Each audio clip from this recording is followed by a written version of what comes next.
La fête des voisins est un moment de convivialité, oui, mais aussi de vigilance. Cette année, elle se déroulera le vendredi 31 mai. Cependant, il faut faire attention si vous jouez l'hôte de la soirée, car un voisin mal attentionné pourrait en profiter pour relever quelques informations chez vous afin de dénoncer une fraude fiscale au fisc. Et convenez-en, cela serait très désagréable. Eh oui, depuis 2017, l'administration a mis en place un dispositif nommé rémunération des aviseurs fiscaux.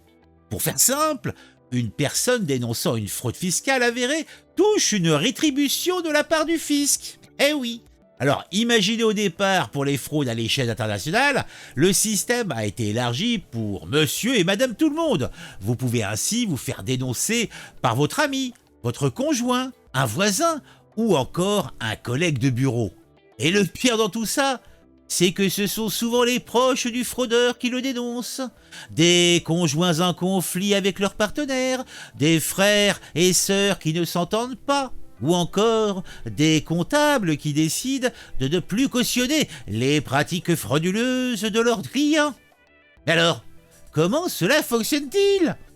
Alors, que faire pour espérer toucher une part du gâteau ? Le montant de la fraude doit être au minimum de 100 000 euros. Et ça commence à compter. Donc, ceux qui payent pas leur timbre, passez par là, c'est pas pour vous.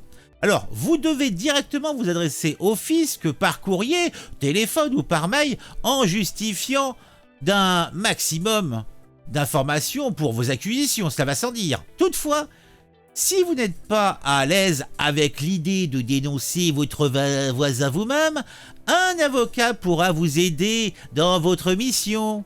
Si les contrôleurs fiscaux confirment vos soupçons, à vous le joli pactole. Et oui, la part accordée au délateur est incitative. Si vous êtes aviseur fiscal sérieux et soucieux de la qualité des informations livrées au fisc, ce dernier se montrera très généreux avec vous. Il est ainsi possible de toucher jusqu'à 15% de la somme perçue après le contrôle fiscal.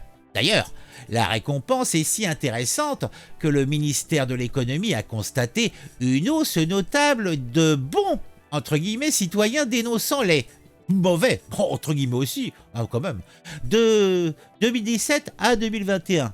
Sachez-le, le nombre d'aviseurs fiscaux est passé de 27 à 102. Eh oui, quand même.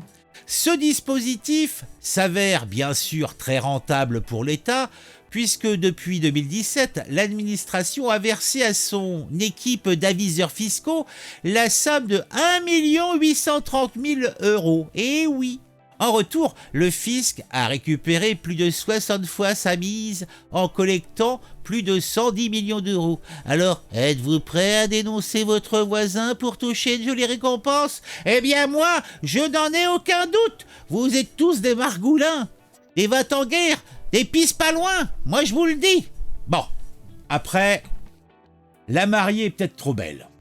Le dispositif des aviseurs fiscaux qui a été mis en place en 2017 est bien sûr présenté par le fisc et l'administration comme une réussite.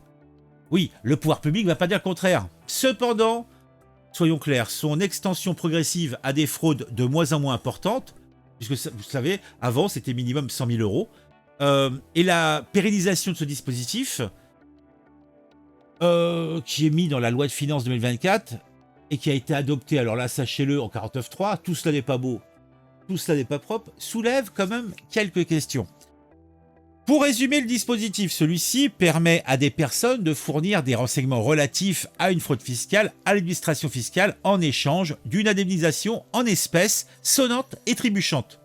Initialement limitée aux grandes fraudes fiscales internationales, elle a été étendue aux fraudes fiscales supérieures à 100 000 euros en 2020.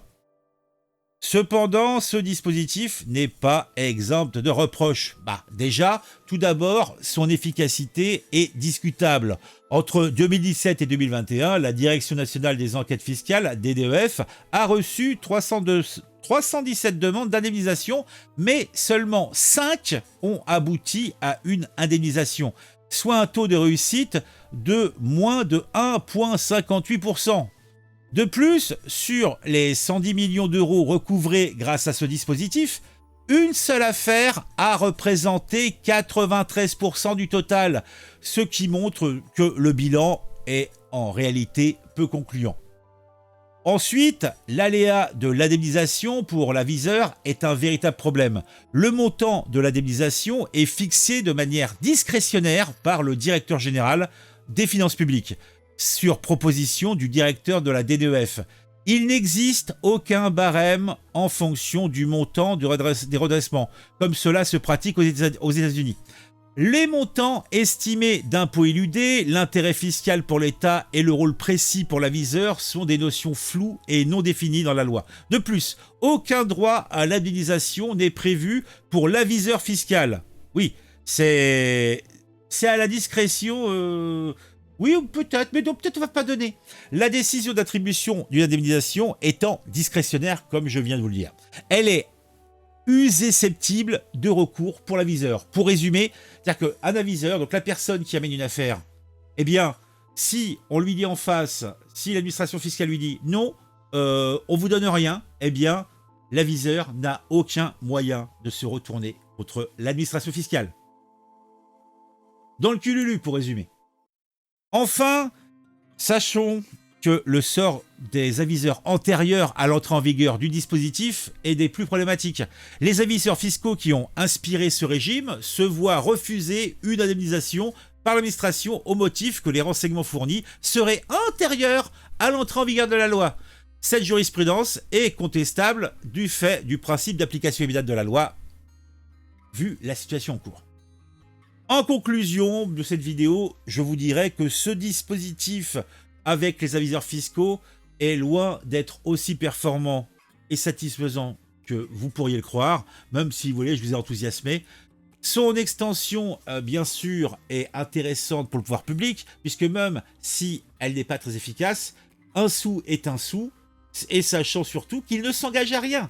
Ils vont collecter les dénonciations, et éventuellement, pour des grosses affaires, s'il y en a une qui tombe, il y aura indemnisation. Mais pour les autres, tous les autres, ceux qui veulent se faire un petit billet ou se venger, bon, ils auront la vengeance, mais ils n'auront pas le petit chèque en plus. Après, certains juristes émettent d'autres idées sur le sujet, disant que ça serait peut-être antidémocratique, que ça serait pas très très joli, les heures les plus sombres, vous voyez ce que je veux dire. Moi, personnellement, je reste, somme toute, pas trop d'accord avec ça. Mais bon, j'ai trouvé intéressant de parler de ce sujet, parce qu'on n'en parle pas assez. Alors, si vous voulez, si vous connaissez quelqu'un qui a un petit magot, qui est en train de, qui est en train de se payer, mine de rien, ses vacances à Corfou, ou sa prochaine piscine, en fraudant le fisc, il vole la TVA, il fait des trucs pas très clairs. Et je pense que vous pouvez aussi faire la même chose à l'énonciation à l'URSSAF. Je pense que l'URSSAF doit donner un petit billet aussi, parce que là, il y a du pognon aussi à faire. Donc alors, dénoncer son voisin, son frère, sa femme, est-ce que c'est très éthique? Moi, je dis oui. Un grand oui. Mettez un j'aime, mettez un commentaire, dites-moi ce que vous pensez de tout ça. Sinon, le petit j'aime, le commentaire, c'est aussi très intéressant pour moi et pour ma vidéo, pour que sa vie soit plus longue et plus prospère. Pour le référencement, pour résumer. Si vous aimez bien ce que je fais, vous pouvez également vous abonner. Pour ça, c'est clair. Vous cliquez sur abonnement et après, vous choisissez la petite cloche et vous cliquez sur la petite cloche. Voilà. Eh oui. Allez, on se retrouve très vite pour une nouvelle vidéo sur un sujet qui m'aura intéressé et qui, je l'espère, vous intéressera aussi.